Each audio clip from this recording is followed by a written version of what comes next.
Graça e a paz do Senhor Jesus a todos. Eu quero parabenizar o pastor pela escolha do texto. Porque quando a gente fala em cura, a gente pensa logo Jesus, nas curas que Jesus fez.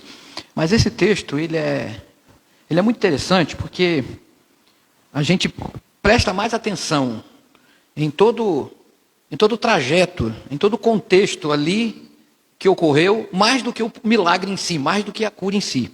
E é isso que eu quero conversar com vocês hoje um pouquinho, sobre o milagre da cura, mas todo o passo a passo na vida de Naamã para chegar até aquele momento. E que não são passos diferentes dos nossos. Não é uma situação que venha a ser muito diferente da gente de vez em quando. Muitas vezes a gente passa, nesse processo, a gente passa pelo que Naamã passou. Eu quero convidar vocês a abrirem a Bíblia no livro de Reis, segundo livro dos Reis, capítulo 5. Vamos ler o texto, segundo Reis, capítulo 5, do versículo 1 até o versículo 15. Até a primeira parte do versículo 15.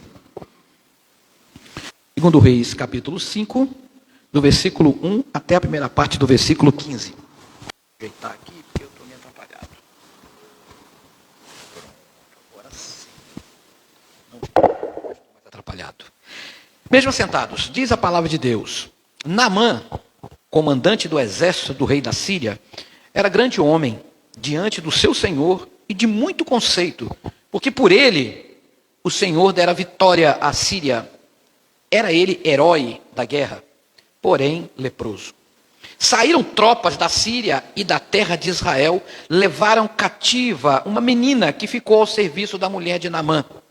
Disse ela à sua senhora: tomara o meu senhor estivesse diante do profeta que está em Samaria, ele o restauraria da sua lepra. Então foi Naamã e disse ao seu senhor: assim falou a jovem que é da terra de Israel. Respondeu o rei da Síria: vai, anda, enviarei uma carta ao rei de Israel. Ele partiu e levou consigo 10 talentos de prata, 6.000 ciclos de ouro e 10 vestes festivais. Levou também ao rei de Israel a carta que dizia: logo em chegando a ti esta carta, saberás que eu te enviei Naamã, meu servo, para que o cures da sua lepra. Tendo lido o rei de Israel a carta, rasgou as suas vestes. Acaso sou Deus com poder de tirar a vida ou de dá-la? Para que este envie a mim um homem para eu curá-lo de sua lepra? Notai, pois, e vede que procura um pretexto para romper comigo. Ouvindo, porém, Eliseu, o homem de Deus, que o rei de Israel rasgara as suas vestes, mandou dizer ao rei: por que rasgaste as tuas vestes? Deixai-o vir a mim, e saberá que há profeta em Israel. Veio, pois, Naamã com os seus cavalos, os seus carros, parou à porta da casa de Eliseu. Então Eliseu lhe mandou um mensageiro dizendo: vai, lava-te 7 vezes no Jordão, e a tua carne será restaurada, e ficarás limpo. Naamã, porém, se indignou muito, e se foi dizendo: pensava eu que ele sairia ter comigo, por-se-ia de pé, invocaria o nome do Senhor seu Deus, moveria a mão sobre o lugar da lepra e restauraria o leproso. Não são, porventura, Abana e Farfá, rios de Damasco, melhores do que todas as águas de Israel? Não poderia eu lavar-me neles e ficar limpo? E voltou-se e se foi com indignação. Então se chegaram a ele os seus oficiais e lhe disseram: meu pai, se te houvesse dito o profeta alguma coisa difícil, acaso não farias? Quanto mais, já que apenas te disse: lava-te e ficarás limpo. Então desceu e mergulhou no Jordão 7 vezes, consoante a palavra do homem de Deus, e a sua carne se tornou como a carne de uma criança, e ficou limpo. Voltou ao homem de Deus, ele e toda a sua comitiva. Veio, pôs-se diante dele e disse: eis que agora reconheço que em toda a terra não há Deus senão em Israel. Que Deus nos abençoe até a leitura da sua palavra. O Rio Jordão, a decepção da decepção de Naamã. Vamos entender um pouquinho isso. Primeiro, entender o que é cura, gente? Cura, a gente pode determinar que cura é um processo. Cura é um tratamento. Cura é um período que se segue de um tratamento contra uma doença. É um processo terapêutico. Então, cura, por mais rápida que seja, ela nunca deixará de ser um processo. Eu estou com uma dor de cabeça, vou lá, tomo um Dorflex, daqui a 10 minutos a minha dor de cabeça passou. Não foi assim, foi um processo até essa dor passar. Cura sempre vai ser um processo. Né? E Deus tem um propósito nisso. Né? Deus, quando opera esse milagre, essa cura, milagre é tudo aquilo que vai contra a linha normal da natureza. Milagre é tudo aquilo que contrapõe isso. O milagre é tudo aquilo que vai contra a razão. Contra a razão. Né? Por exemplo, Marcos capítulo 5, 34. Marcos capítulo 5, 34, a cura, né, da filha. Ele lhe disse: filha, a tua fé te salvou. Vai-te em paz e fica livre do... Então vejam bem, quando Jesus cura a mulher do fluxo de sangue, ele determina aqui 3 fatores importantes. Primeiro ele diz: a tua fé te salvou. Não diz que a tua fé te curou. A tua fé te salvou. Então quando há uma cura, quando há um milagre, não é nada parcelado. A obra é completa. A fé te salvou. Depois, fique em paz. Então aqui, além de uma cura espiritual, tem uma cura psicoemocional ali também. Fique em paz. E a gente conhece a história da mulher, né? Tantos anos lá com fluxo de sangue. Da outra vez até botei anos a mais, né? Quase matei a mulher de tanto fluxo, não foi? Eram tantos anos, eu dobrei o ano, né? Criei aqui aumentou, né? Aumentei aqui, criei um drama danado. Então, além da cura espiritual, vai-te em paz e fica livre do teu mal. Aí vem a cura física. Então o Senhor, quando opera o milagre, a obra é completa. Ainda podemos ver isso no mesmo livro de Marcos, capítulo 10, versículo 52. Quando diz assim: então Jesus lhe disse: vai, a tua fé te salvou. E imediatamente tornou a ver. E Jesus está fora. Então o milagre, né, passa por um processo de transformação de propósitos espirituais, tua fé te salvou, e depois vem a cura física, e depois ele sai estrada fora, alegre, cantando, feliz, saltitante do milagre recebido. Então por isso que a cura, ela é um processo. E nunca se precisou tanto de uma intervenção dos céus nas vidas humanas como nos dias de hoje. Não é? Onde as pessoas estão doentes física, doentes espirituais, com doença espiritual, com doenças emocionais, com doenças afetivas, com psicológicas. É um verdadeiro ugol nosso mundo de hoje. E mais do que nunca as pessoas precisam dessa intervenção, necessitam de um processo terapêutico para as suas doenças. E a gente vê isso na vida de Naamã. Esse homem, né, que fora dos padrões judaicos, aos nossos olhos, fora dos padrões cristão, porém um personagem de grande importância. Naamã. Quem era Naamã? Naamã era um nome muito comum na Síria, e esse nome Naamã significa benevolente. Alguém benevolente, né? O pai olhou para ele quando ele nasceu, benevolente, Naamã. Naamã ocupava uma posição muito importante na corte da Síria. Ele era comandante do exército da Síria. E o rei era Ben-Hadad. A gente encontra isso no primeiro livro dos Reis, capítulo 20, versículo 1. E a Síria era uma potência mundial na sua época. E Naamã era comandante do seu exército. E diz a palavra que Naamã era herói. Era um herói de guerra. Até no cara. Era um cara importante. Naamã era um comandante altamente respeitado, honrado por seu rei, né, pelos cidadãos. A autoestima dele era altíssima. Apesar de todos os seus feitos no campo de batalha, apesar de todo o seu heroísmo, apesar de todas as medalhas que ele ganhou, estrelas de prata e etc, etc, Naamã tinha um grande problema na sua vida.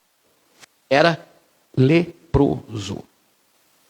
Lepra era uma condição temida e mal compreendida na sociedade israelita antiga, né? Lá na lei, já dizia lá na lei, né? O leproso tinha que ficar afastado, não podia ter contato, era imundo, então quem tocasse nele era imundo também, né? Mas parece que a lepra não tinha essa característica imunda, não tinha essa característica segregadora. Se Naamã pertencesse ao povo de Israel, certamente ele estaria segregado em algum vale, em algum lugar, né? Porque ele era leproso, era tido como imundo, e Naamã não estava sujeito a essa situação. Só que diante desse quadro, aparece uma personagem improvável. Segundo Reis capítulo 5, versículos 2 e 3, né? Uma escrava hebreia. Né? Uma escrava, eles invadiram Israel, pegaram lá e levaram. Volta esse quadro aí, por favor. Né? É importante ver isso. É interessante a gente distinguir lepra do tempo bíblico com hanseníase dos tempos de hoje. Tá? A lepra na época era essa mancha, dava manchas no corpo, né? E era uma coisa feia. Então aquilo, além daquela coisa feia, a autoestima ia para a vala, né? Aquela coisa toda. Então a lepra era uma enfermidade extremamente constrangedora, né? Para a época. Voltando aqui, há uma personagem provável, a escrava hebreia, que fala para a sua senhora: tomara que o Senhor conhecesse o profeta que há em Samaria, com certeza ele restauraria a lepra do nosso querido Naamã. Ela interpreta, ela entende, ela sabe que havia uma solução para aquilo. Naamã então fica sabendo disso, vai até o rei, a Ben-Hadad, e fala assim: Senhor, aconteceu isso.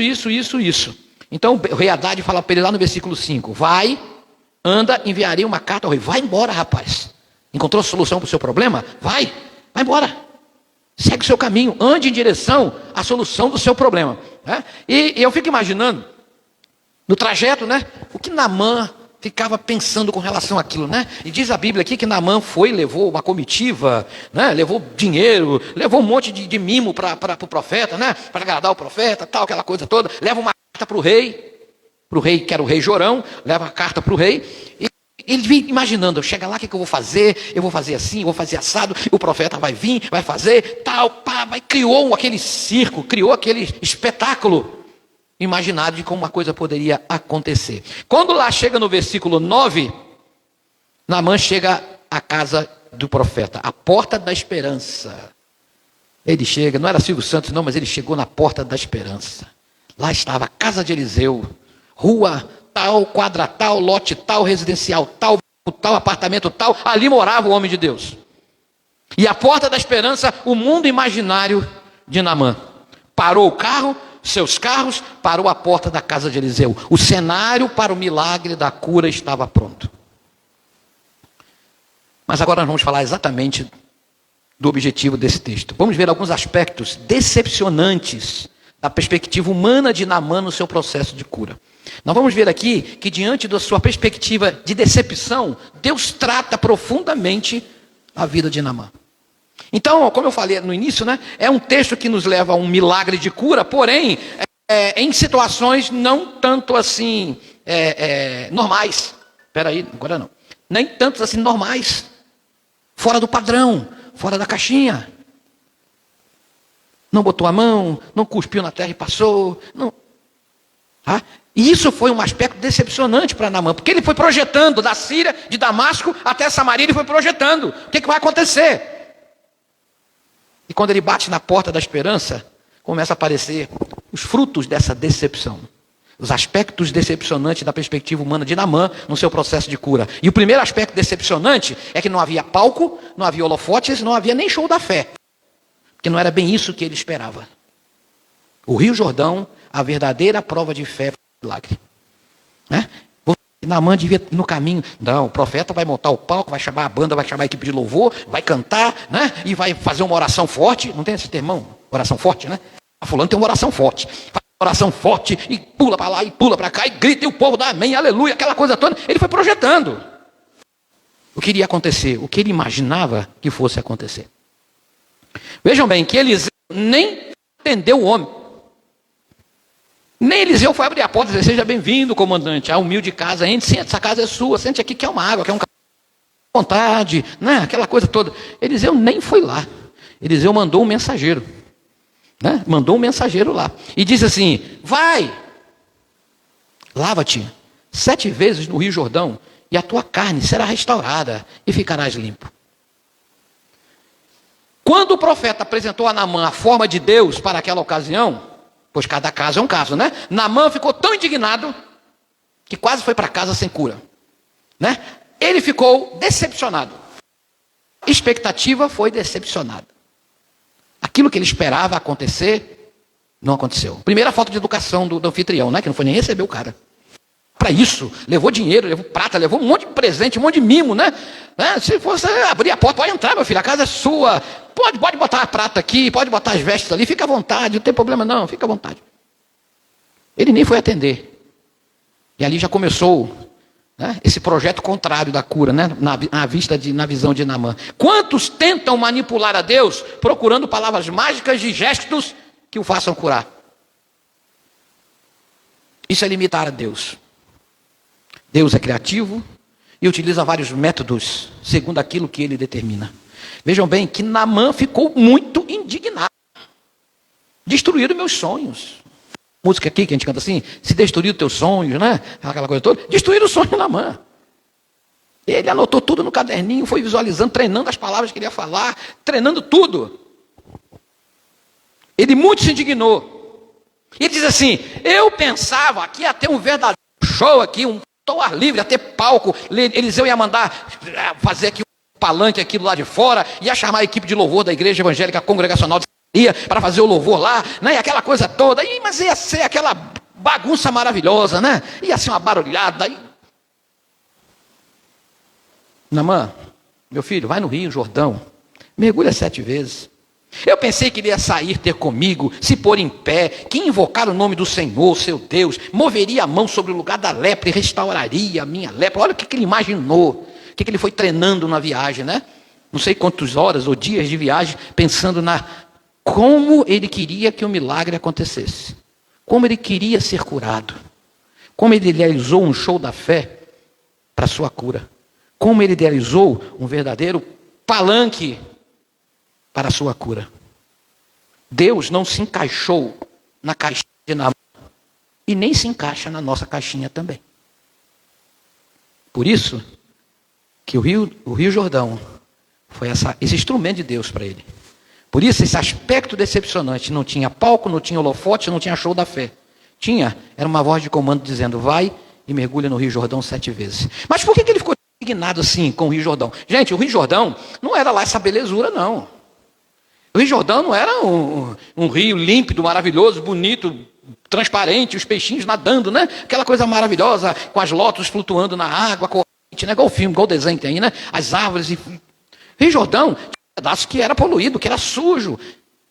E se você olhar lá nos mapas bíblicos, vocês vão ver fotos do Rio Jordão, que não é uma coisa extensa, não é o Rio São Francisco da vida, não. Então, quando ele olha para aquele trecho do Rio Jordão, fala assim, por que eu vou entrar nesse negócio aqui? Eu esperava que ele fosse fazer uma festa, ele está mandando entrar nesse troço aqui. Seria mais ou menos assim. Presbítero Josivan, vai ali no córrego Cascavel, 7 vezes lá, né? Depois da 7ª vez, pode o SAMU estar do lado ali, né? Para levar ele, porque ele já está todo cheio de coisa na pele, todo intoxicado, né? Era mais ou menos isso. Ele se indignou, porque não foi do jeito dele. Segundo aspecto decepcionante, sem palco, sem holofote, sem show da fé, e não era bem isso que ele esperava, é que ele tinha que ter uma obediência abnegada à voz, mesmo quando nada fazia sentido. Para que a cura acontecesse, era necessária obediência. E não é uma obediência, eu vou na força do ódio, mas eu vou. Não é essa a obediência, não. É uma obediência abnegada. A essa voz de comando, vai e lava-te. Mesmo quando não fazia nenhum sentido. Por isso que Deus opera fora da caixinha. Eu fico assim, estarrecido. É como que hoje a gente quer manipular Deus. A gente quer colocar Deus numa caixinha. Assim, é desse jeito que Deus vai agir, porque é assim que eu creio, é assim que eu penso, é assim que eu domino, é assim que é a minha norma. Como tem pessoas que querem manipular Deus, querem encurralar Deus no cantinho da parede e dizer, Senhor, tu vai agir dessa forma, né? E quando Deus dá uma voz de comando que não faz nenhum sentido, a gente pira, né? A gente fica meio incrédulo. Mas foi isso que aconteceu com Naamã. Vai, mergulha 7 vezes. Naamã ainda continua o seu discurso, né? Um grande homem pode esperar algo grandioso, ao passo que Deus muitas vezes testa nas pequenas coisas. Ele ainda continuou questionando, eu vou entrar nessa porcaria desse rio imundo? Se lá na minha terra, lá em Damasco, tem 2 rios famosos, maravilhosos, Abana e Farfá, 2 rios límpidos, lindos, maravilhosos, que dá peixinho, que pode fazer piquenique na beira do rio, que não tem problema, né? Que está lá, que pode ficar à vontade, pode passar o final de semana com a família, é maravilhoso. Ele podia falar, volta para casa, mergulha lá no Abana e Farfá, e você vai ficar limpo. Talvez é isso que ele queria. É isso que ele queria. Abana e Farfá, grandes rios na Síria, belos, cartão postal. É cartão postal. Porém, Deus não estava lá, gente. Deus não estava lá. Essa palavra serve de alerta para a gente. Cuidado com os abanas e farfás dos nossos desejos. Muitas vezes as coisas acontecem porque a gente quer que aconteça do nosso jeito. Muitas vezes as coisas não acontecem porque a gente quer que aconteça no Abana e no Fafá. Queremos que as coisas aconteçam ao nosso redor, à nossa vida, como um belo cartão postal, como Naamã queria. Fico imaginando Naamã entrando no Rio Jordão e os soldados dele fazendo lá fotinho com o celular, né? Olha o nosso comandante já entrando aqui, sendo para ser curado, aquela coisa horrorosa, né? E ele fazendo cara de nojinho, entrando naquele rio todo sujo, né? Deus não age assim. Abanas e Fafás são exemplos de palcos, de holofotes e de shows para a gente preparar para que Deus estrele, para que Deus se apresente, para que Deus demonstre o seu poder. Quando Deus está nos mandando ir para o Rio Jordão, o improvável. Quando Deus quer nos levar para o improvável e quer tratar da gente no improvável, não do jeito que a gente quer, mas do jeito que Ele quer. E do jeito que Ele quer, sempre será o melhor para nós. Terceiro aspecto decepcionante: sem palco, sem holofote, sem show da fé, e não era bem aquilo que ele esperava, é que ele, contrariadíssimo, imergiu aos seus olhos no universo sem sentido e contraditório. Nossa, eu vou mergulhar nesse rio imundo. É interessante aqui que quando ele reclama, um soldado dele dá uma chamada nele e fala assim: Naamã, por acaso ele está te pedindo uma coisa, cara? De repente, se fosse outro, ia pedir dinheiro, ia pedir aí umas moedas a mais, ia pedir 10 ciclos de prata, ia pedir o seu carro, ia pedir o seu cavalo, ia pedir alguma coisa sua em troca. Aí sim ia fazer lá uma mandinguice lá, para que as coisas acontecerem. Ele não está pedindo nada demais, ele está pedindo só que você entre nesse rio aí. Cara, entra! Para de reclamar, para de ver de problema em tudo. Entra, vai. Contrariado, emergiu. É interessante que ele mergulha a primeira vez, nada. Mergulha a segunda vez, nada. Terceira vez, nem a margemzinha aqui melhorou. Né? Só a partir da sétima vez, nós vamos falar isso mais na frente um pouquinho. Né? Então, ele luta contra esse universo sem sentido e contraditório para ele. Porque os milagres são assim. Os milagres, muitas vezes, não fazem sentido à nossa razão humana e muitas vezes é contraditório à nossa maneira de ver as coisas. Eu fico imaginando aquele gago que Jesus passou cuspe, foi na língua dele. Olha que coisa mais sem higiene, né? Bota a língua para fora aí, meu amigo. Não é? Deus, ele não é tão ortodoxo assim nas suas formas de agir. Ele opera segundo a sua vontade, segundo o seu querer. Lá em Lucas capítulo 5, né, quando os discípulos lá passaram pescando, nada, né? Aí Jesus fala assim: pegaram, não pegamos nada, rede à direita do barco. Aí eles falam assim para o Senhor: mestre, havendo trabalhado a noite toda, nada apanhamos. Esse trabalhando a noite toda, muitas vezes, é a forma como nós queremos que as coisas aconteçam. Mas aí entra o divisor de águas, quando ele fala, mas, uma conjunção adversativa, é o divisor de águas na nossa fé, nas nossas escolhas, esse mas. Né? Você já viu quando a gente está conversando assim, é muito elogio, está elogiando, acabou assim, porém, mas, aí você já espera, nossa, agora vai vir. Vem outro lado da moeda. Né? E eles, totalmente esgotados de terem trabalhado a noite toda, perderam a perspectiva de fé, de que as coisas poderiam acontecer, eles falam assim: Senhor, nós trabalhamos a noite toda. Para o Senhor é fácil estar aí, né? O Senhor está aí na praia, nós estamos aqui o tempo inteiro. O Senhor é fácil, não é falar, vem aqui, passa a noite com a gente. Mas ele fala assim: porém, sob tua palavra, lançaremos as redes. Observe bem que ele não fala sobre a tua palavra, em cima do que o Senhor está falando, ele está falando embaixo do que o Senhor está falando, sobre a tua palavra. Eu me condiciono na tua palavra. E é condicionado à palavra de Jesus que o milagre aconteceu. Palavra aqui não é Bíblia, não. Palavra aqui é rema, é aquilo que ele está falando, aquilo que ele está verbalizando. Ele fala: é sobre tua palavra, sobre a autoridade da tua palavra, nós vamos jogar a rede à direita do barco. E o milagre aconteceu. submissão incondicional, imersão nesse universo contraditório. Os milagres acontecem aí. A tua palavra verbalizada, sobre ela eu lançarei as redes. Foi assim mais ou menos que Naamã fez. Decepcionado, porque não tinha palco, não tinha holofote, não tinha show da fé, não tinha culto, não tinha louvor, não era aquilo que ele esperava, porém contrariado ele fala: o senhor está falando sobre tua palavra, eu vou mergulhar nesse negócio, né? E tibum, lá foi ele no contexto sem sentido e totalmente contraditório, né? Quarto aspecto decepcionante, sem palco, sem holofote, sem show da fé, não era bem isso que ele esperava, é que a sua decepção foi plenamente decepcionada. Ele sai de casa, expectativas. Sai de casa cheio de expectativa. Viajando, passando, fazendo o esboço no caderninho, é assim que vai acontecer. Chega lá e se decepciona. Primeiro que um homem nem receber, manda alguém falar, e já fica decepcionado. O modus operandi do profeta não era aquilo que ele imaginava.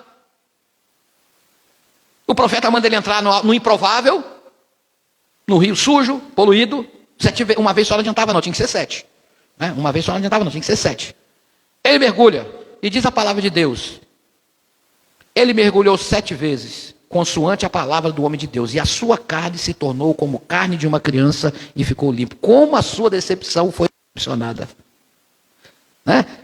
Talvez ele entrou, talvez não, com certeza ele entrou ali na força do ódio. Eu vou mergulhar nesse troço aqui porque está mandando.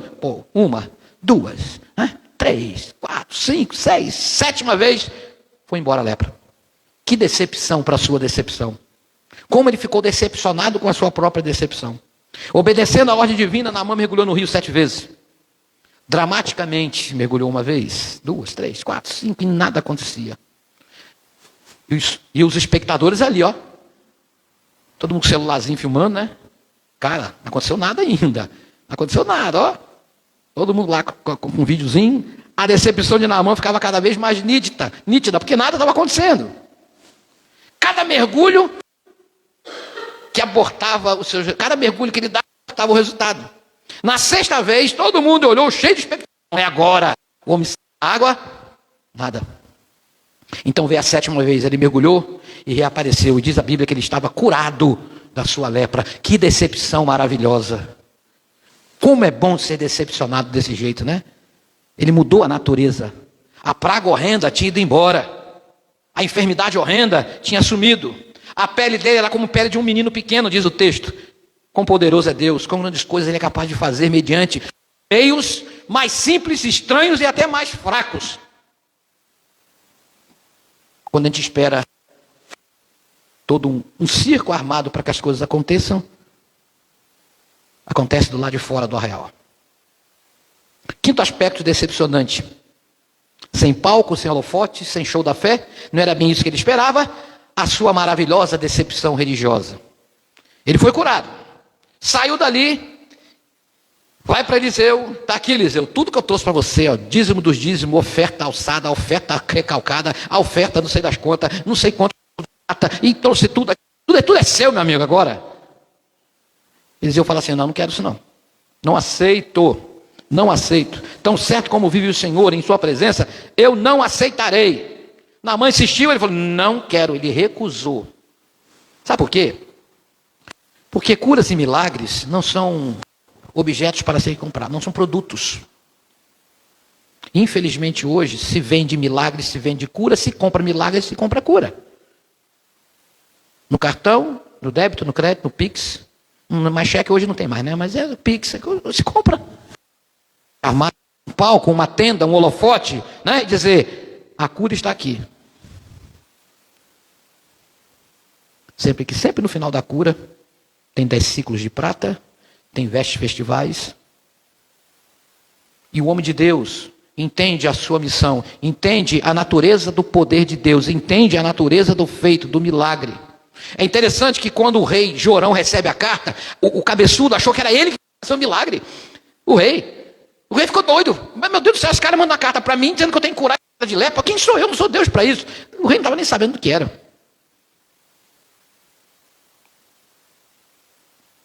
Amados, Essa é uma decepção religiosa maravilhosa. A conclusão lógica a gente encontra lá no versículo 15, quando ele fala assim: eis que agora reconheço que em toda a terra não há Deus senão em Israel. Diz o texto: eu reconheço.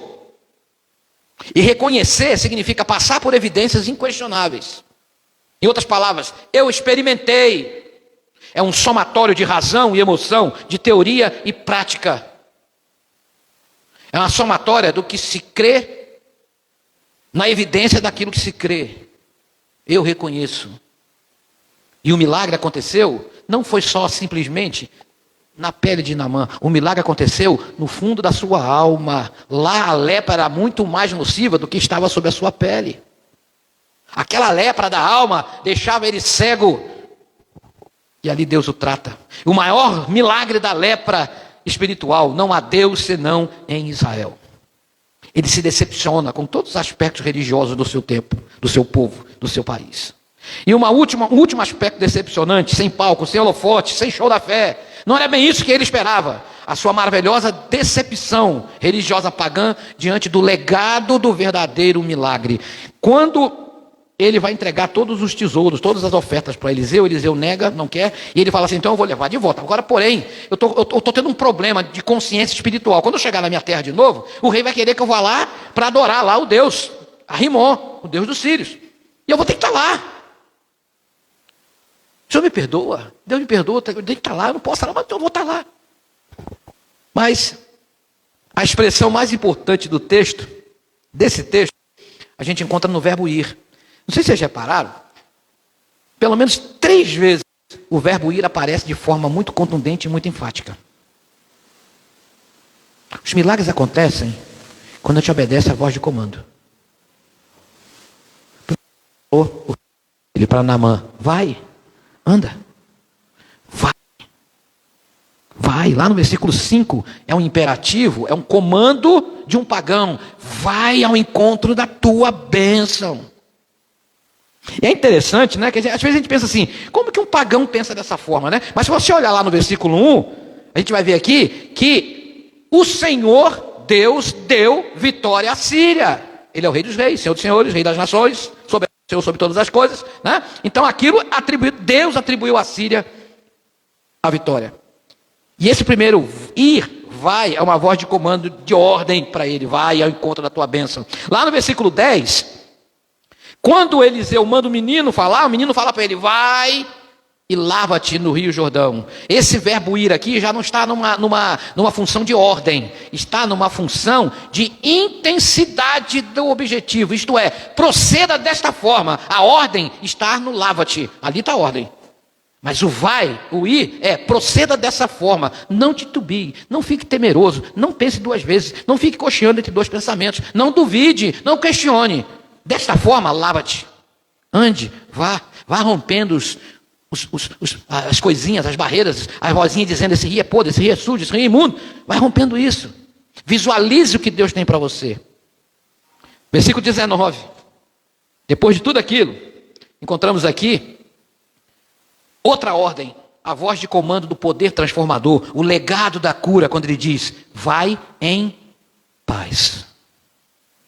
Então observe bem que o milagre da cura operou de forma totalmente plena na vida de Naamã. Foi muito mais do que uma lepra. Vá em paz. Vá sob o shalom de Deus. Sabe por quê? Porque a partir de hoje você vai viver intensamente o que é essa paz. Nada faltando, nada quebrado, nada fora do lugar. Porque você recebeu a intervenção poderosa de Deus na sua vida. Amados, a lepra de Naamã foi uma doença muito além da sua pele, né? Aí os nossos estudiante é um time da Argentina, né? Estudantes aí de biologia sabem que nós temos epiderme, derme e hipoderme. Temos várias camadinhas, né, na nossa pele. Então a cura da lepra de Naamã foi muito além da sua epiderme, mas atingiu a sua derme e a sua hipoderme. A derme e a hipoderme da sua alma, do seu ser, do seu orgulho, da sua prepotência, do seu pedestal posicional, da concepção empedernida do mundo fora da terra, isto é, o mundo espiritual. Ele estava leproso em todos esses aspectos da sua vida. E o processo do milagre está na obediência do ir, desse ir enfático, desse ir decisivo, mesmo vacilante.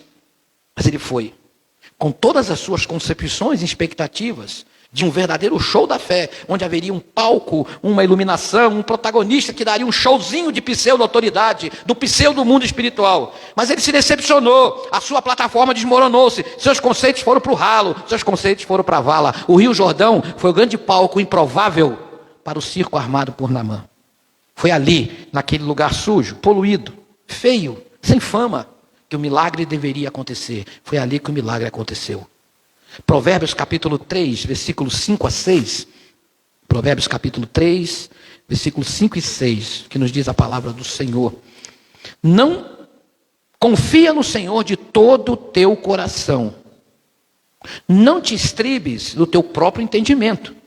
Reconhece-o, o Senhor, em todos os teus caminhos, e ele endireitará as tuas veredas. Naamã finalmente percebeu que os caminhos de Deus eram diferentes dos caminhos dele. Os caminhos de Deus são diferentes dos nossos caminhos. Deus pode nos pedir para fazer algo que não faz nenhum sentido diante de uma perspectiva humana, mas é ali que ele vai agir, é ali que ele vai trabalhar, é ali que o milagre vai ser operado. É ali que a ação de Deus vai acontecer. Isaías capítulo 55, versículo 8 e 9, nos diz a palavra do Senhor, Isaías 55, 8 e 9. Porque os meus pensamentos não são os vossos pensamentos, nem os vossos caminhos, os meus caminhos, diz o Senhor. Porque assim como os céus são mais altos do que a terra, assim os meus caminhos mais altos do que os vossos caminhos, e os meus pensamentos mais altos do que os vossos pensamentos. Deus não age do jeito que a gente quer. Deus não se vende para agir do jeito que a gente quer. Deus é insubordinável. Subornável, não é insubordinável, não, insubornável.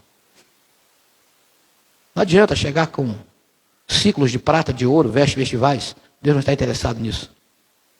Deus não divide a sua honra com ninguém. Não importa a forma, não importa o jeito. O milagre, seja em que âmbito for, acontecerá quando nos decepcionarmos com a nossa prepotência de que somos alguma coisa. O milagre vai vir na contradição, na obediência à voz de comando, ao entender que os planos e ações de Deus são infinitamente diferentes dos nossos. O milagre acontecerá quando entendemos que não são os abanas. Abana significa construção, e nem o farfá, que significa quebra de segmento. Não será o abana nem o farfá, o palco, o nosso palco do show, mas sim o improvável Rio Jordão, que significa aquele que desce, aquele que vai de encontro, aquele que vai rompendo até chegar ao seu objetivo. Deus não é um instrumento de cura a ser manipulado por nós. Deus é soberano. Deus cura sim, quem Ele quiser, onde quiser, quando quiser e como quiser. É diante do meu, do seu, do nosso Rio Jordão, o improvável, que Deus muitas vezes quer nos levar para que a gente receba o milagre da saúde. Da saúde física, da saúde mental, da saúde emocional, da saúde afetiva, da saúde psicológica, da saúde espiritual. Sabe por quê? Porque a cruz de Cristo é a nossa imersão. É na cruz de Cristo que nós devemos nos emergir, porque é ali Deus manifestou o seu amor, a sua glória, a sua graça, o seu poder, deixando o livre acesso, o caminho acesso à presença dele pelo corpo de Cristo Jesus. É ali, da cruz, que advém o poder. É ali, quebrantados aos pés da cruz, que nós somos alvos e objetos dos milagres de Deus. Curve sua cabeça agora, amados. Vamos orar. O milagre da cura. Esse texto é bem propício para a gente entender, né, que Deus não é ortodoxo na sua forma de operar. Para a gente entender que muitas vezes as coisas não acontecem porque a gente quer que Deus haja do nosso jeito. Muitas vezes as coisas não acontecem porque a gente quer que Deus haja de acordo com a nossa concepção, de acordo com a nossa caixinha de Pandora que a gente tem, de acordo com do jeitinho que a gente pensa, no nosso quadrado.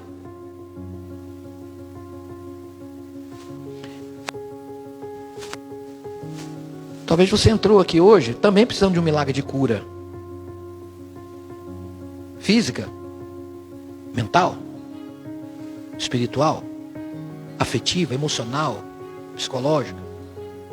Uma cura do seu ser, como você com você mesmo. E Deus não está pedindo muito. Deus só está pedindo para você ir até o Rio Jordão e se lavar lá. Mas onde é esse Rio Jordão? A cruz de Cristo. É ali. É ali quem tem que emergir sempre. Que ali os milagres sempre vão acontecer. É ali que tem que estar cravada a nossa saúde, a nossa vida, o nosso ser, tudo de nós. É ali. Identificados com ela. Identificado com tudo aquilo que advém daquela cruz. O propósito eterno de amor e salvação de Deus por nós. Eu gostaria de orar agora em nome de Jesus pela sua vida. Você que vem tentando, achando que é esquematizando como Naamã, muito tempo projetando, e você viu que não é do jeito que você projeta, não é do jeito que você quer, não é do jeito que você pensa, mas é do jeito que Deus quer, do jeito que Deus age, do jeito que Deus... O melhor para mim sempre vai ser o melhor para você. Se você está precisando do milagre da saúde hoje, seja em que âmbito for, o milagre da cura, seja em que âmbito for, eu queria desafiar você a bater a porta. Não vai sair ninguém para dizer que você faça isso. Não vai. Porque essa porta vai se abrir. E o próprio Senhor estará lá para te receber.